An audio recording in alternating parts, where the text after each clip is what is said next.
बिना किसी फॉर्मूले के, बिना किसी कैलकुलेटर ट्रिक के, बिना किसी शॉर्टकट के अगर कोई कॉन्सेप्ट क्लियर हो जाए और उसमें हम मैक्सिमम नंबर ऑफ क्वेश्चंस की प्रैक्टिस कर सके तो मजा ही कुछ और है। आज की इस वीडियो में कुछ ऐसा ही होने वाला है।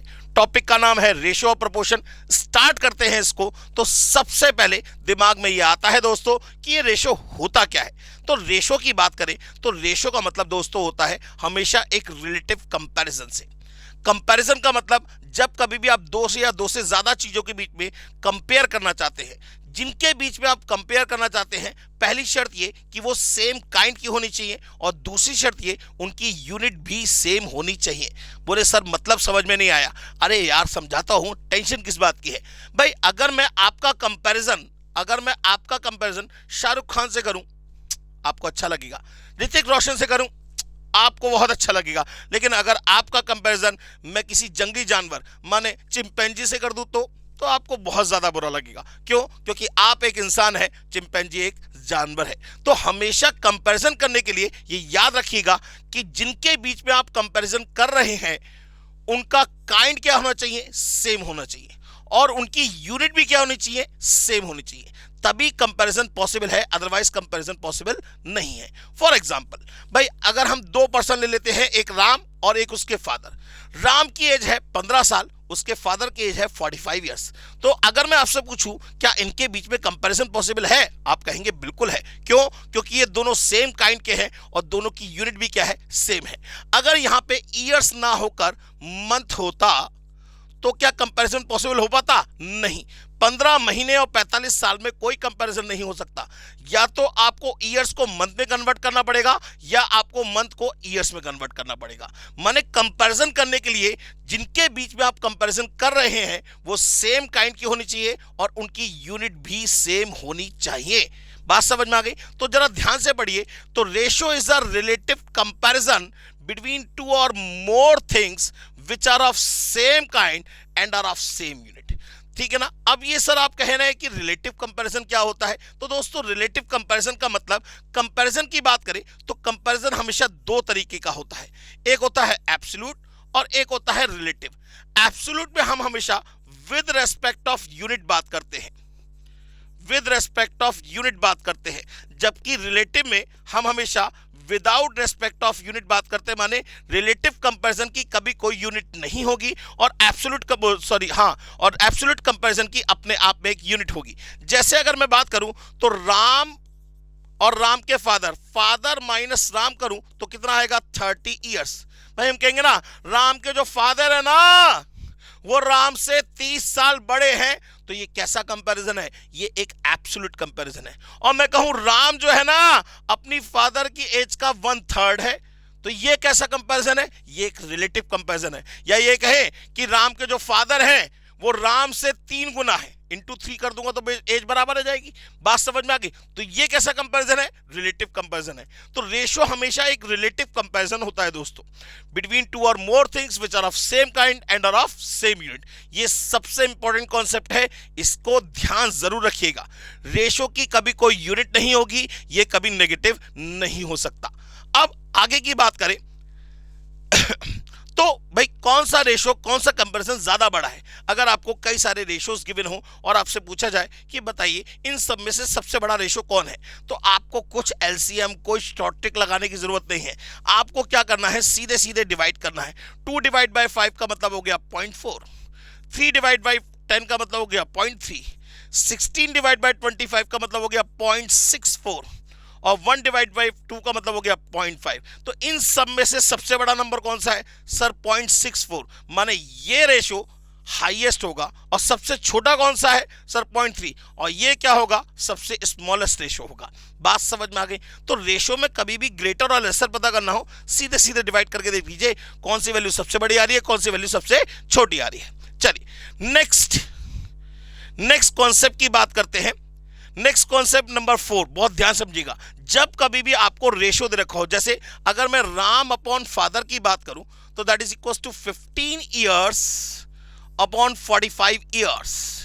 ईयर्स से ईयर्स कैंसिल, 1 जा 3 जा, माने Ram ratio father is equal to 1/3। Ram ratio father is equal to 1/3, तो क्या आप ये कह सकते हैं कि Ram equals to 1 father equals to 3?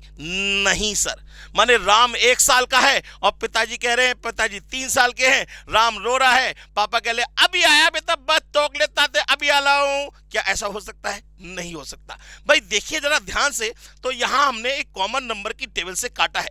वो कॉमन नंबर क्या है दोस्तों? यहां पे 15 है, तो मान लिया वो कॉमन नंबर x है, तो हम ये तो कह सकते हैं कि अगर राम 1x होगा तो फादर 3x होंगे।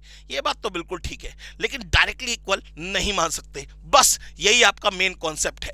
जैसे आपको एक क्वेश्चन दे रखा है, if the ratio between 3 quantities is 3:8:2, तो आप इन क्वांटिटीज को क्या मानेंगे? 3x, 8x और 2x।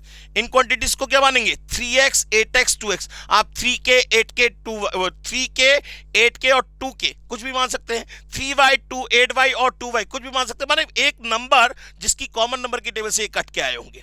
अब वो कह रहा है if the difference between the largest and the smallest, इसमें लार्जेस्ट कौन सा हुआ? 8x, स्मॉलेस्ट कौन सा हुआ? 2x। इनका डिफरेंस कितना हुआ? 6x।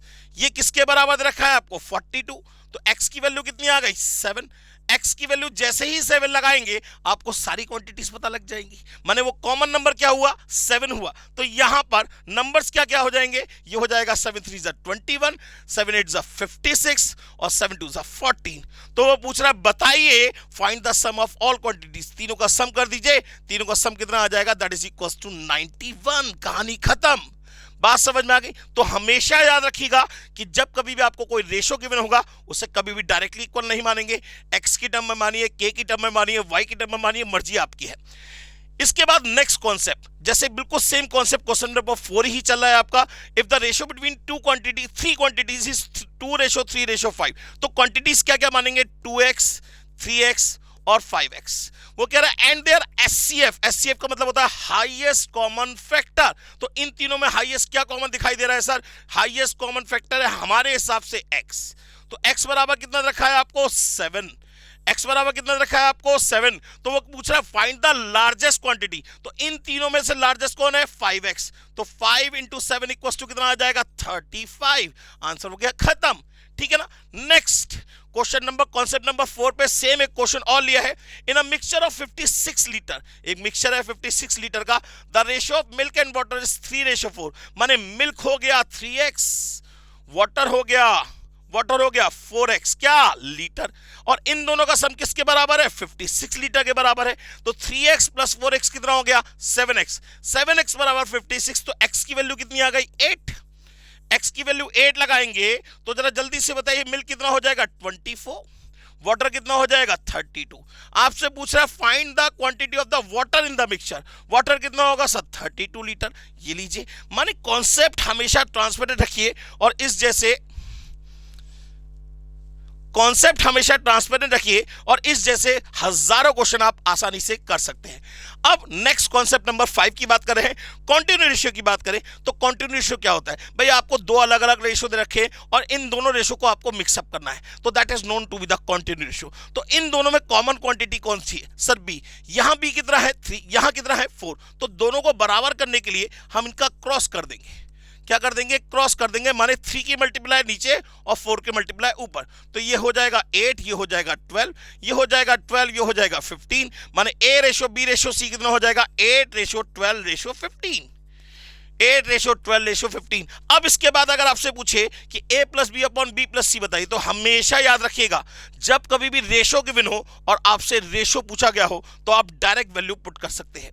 जब कभी भी रेशो गिवन हो और आपसे जो पूछा गया वो भी एक रेशो है तो आप डायरेक्ट वैल्यू पुट कर दीजिए। इसका मतलब सीधे सीधे A की जगह 8, B की जगह 12 और C की जगह 15। माने ये हो जाएगा 8 + 12/12 + 15, that is equal to 20/27। That is answer.